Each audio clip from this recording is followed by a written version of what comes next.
From Markiplier predicting the Honey scam years before anyone believed him, there's some shady shit going on. I can't put my finger upon it. to Chris Broad, who dared to call out MrBeast and his partner when no one else would. Do you think MrBeast ruined YouTube? Yes. These are 6 times YouTubers tried to warn their audience, starting with one of the most well-loved YouTuber, Markiplier. Back in 2019, he shocked his audience by questioning what would eventually be exposed as one of the biggest scams in YouTube history. During a live stream, Mark took a few minutes to talk about a product that nearly every other influencer was happily promoting. I don't honey. Honey promised users automatic savings at checkout, but Markiplier just couldn't shake off the uneasy feeling. He admitted that the service might turn out fine, but he couldn't bring himself to trust it. I got no problem. The money! And he wasn't done there. Markiplier went further, sharing bold predictions, There's 2022. leaving his fans with a chilling warning that most people brushed aside. It's happening. At the time, his doubts were drowned out by endless sponsorships. Every big YouTuber was cashing in. Do you have Honey installed? What's Honey? Oh, no. Honey. Honey is a free browser extension. Free browser extension. Free browser extension. Free browser extension. That automatically applies coupon codes when you check out online. Free money, basically. It's literally free money. It doesn't make sense to not. And Markiplier was written off as paranoid, but years later, YouTuber Mega Lag would publish a viral expose titled Exposing the Honey Influencer Scam. Honey is a scam, and the majority of claims promoted by those influencers aren't even remotely true. But it gets worse. Honey hasn't just been scamming you, the consumer, they've also been stealing money from influencers, including the very ones they paid to promote their product. And I'm not just talking about a few bucks here. I believe the scam has likely cost content creators millions of dollars. Sound crazy?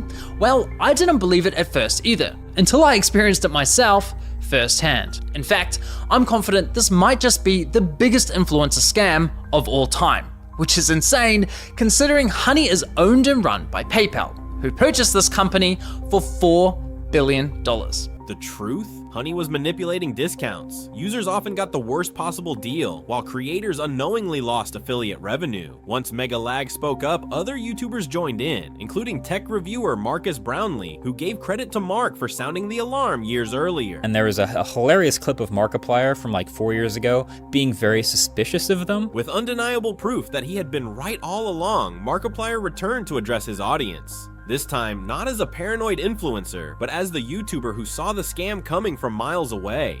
The money comes from. Not only is he the king of Five Nights at Freddy's, he's also the king of predicting a scam when others were blinded by it. Genuinely respect him for having morals and not accepting the sponsor because he felt it was iffy. Next up is Charlie, who tried to save his audience from what he called the corporate cringe of viral sensation Haley Welch, better known as the Hawk Tuah girl. Man go crazy every time. Oh, you gotta give him that hawk too and spit on that thing. On September 24th, she launched her own podcast in an effort to boost her brand. Well, now it's my time to talk. Check out my podcast every week, Talk to Him, where I'm sitting down with the coolest guests and having actual conversation. Right away, it didn't sit well with many viewers, and Charlie was the first streamer to predict just how badly this could turn out. It just feels so corporate and soulless. It just feels really inauthentic and artificial. It really does feel like an industry plant situation to a certain extent. After voicing his frustration, he delivered a warning that would echo months later. Look, I'm not a chef in the kitchen, but I can speculate on the menu. They're gonna be serving up nothing burgers with those conversations. I get the impression that this is all driven by a firm. So what I'm imagining is all the guests are gonna have like pre-approved questions that are okayed by the department. Despite landing high-profile guests like Mark Cuban and Wiz Khalifa, audiences quickly noticed the shallow conversations and lack of substance. But the real collapse came when Haley introduced her own meme coin. It skyrocketed, only to crash in what was later exposed as a pump and dump scheme. YouTube's own watchdog, Coffeezilla, dug deep into the project, uncovering scams, shady practices, and a trail of angry investors. Haley's once viral reputation unraveled overnight, and just as Charlie warned from the very start, the entire brand crumbled under the weight of greed and bad decisions. But while Charlie was calling out corporate cringe, PewDiePie had already raised the alarm about something far more serious years earlier: the dark side of Ryan's World, YouTube's biggest kids channel. It's kind of like seeing child stars on television, because you know, like,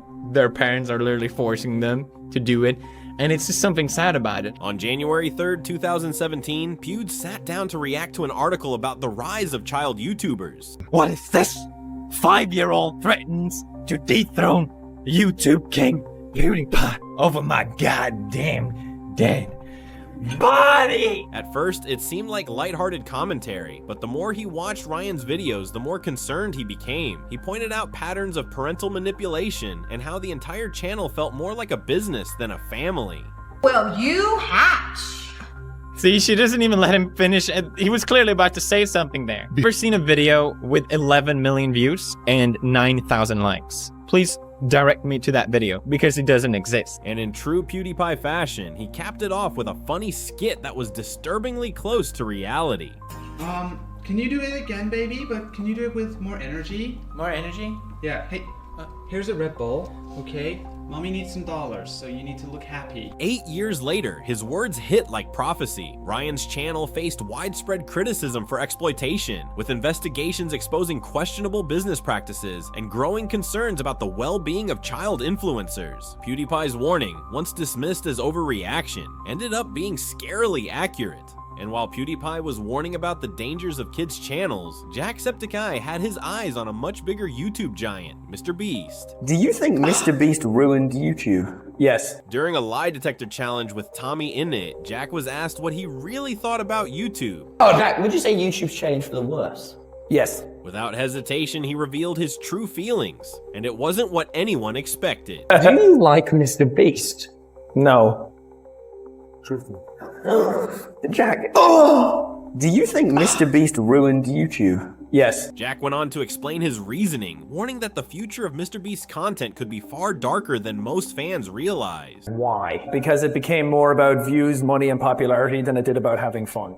At first, the clip went viral for all the wrong reasons. Many fans rushed to defend Jimmy, while others accused Jack of being jealous. Even MrBeast himself clapped back on X. But in the months that followed, Jack's words started to hit harder. Controversies piled up, and from medical experts criticizing risky promotions like Lunchly. On Lunchables. And I usually don't make videos discussing creators' products, but when terms like healthier or better for you get tossed around, I feel it's important to set the record straight. To allegations about dangerous conditions behind the scenes of the Beast games.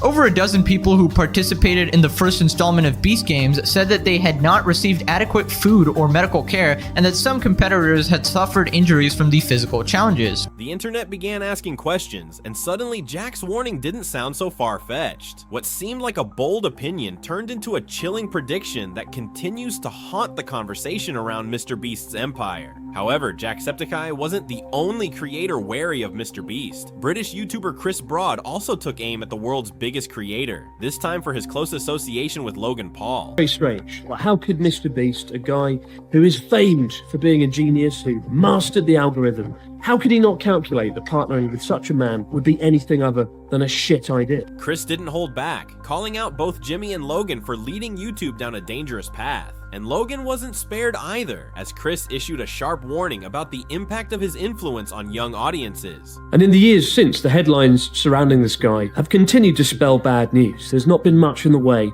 The warning came full circle when Chris tied it all back to viral figures like the Hawk Toa girl, pointing out how internet fame can spiral into unhealthy extremes. What makes it crazy is how she condensed the 5-year lifespan of a modern influencer into just like 2 or 3 months. Step 1, have a viral moment. Step 2, have a podcast. Step 3, unleash a cryptocurrency, which quickly... He doubled down on his message, explaining why future generations need to pay attention to the warning signs behind influencer culture. If the people at the top of this platform with unimaginable reach don't have a good moral compass to guide them, then we all lose for it, particularly the next generation growing up watching this, especially if they're raised on a diet of Lunchly.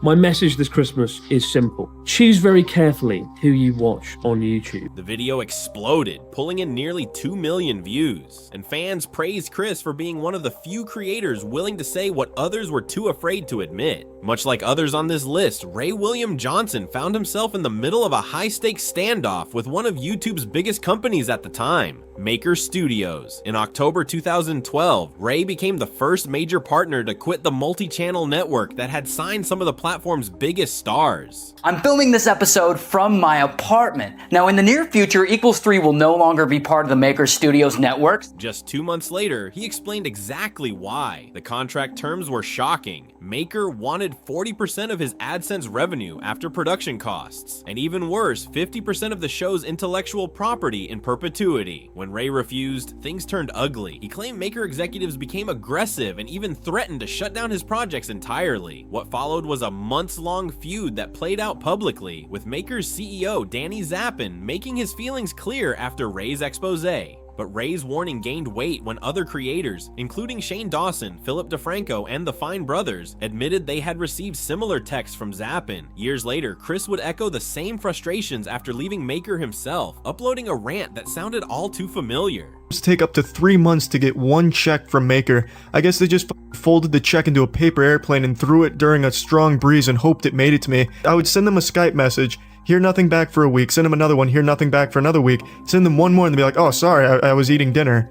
You eating a f***ing Last Supper? What was that? Why did it take you 3 weeks to eat dinner and respond to It was proof that Ray's decision back in 2012 wasn't paranoia. It was one of the earliest and clearest warnings about shady multi-channel networks on YouTube. These creators raised red flags. Some listened, others didn't. If you enjoyed this breakdown, hit that like button and subscribe for more untold YouTube stories.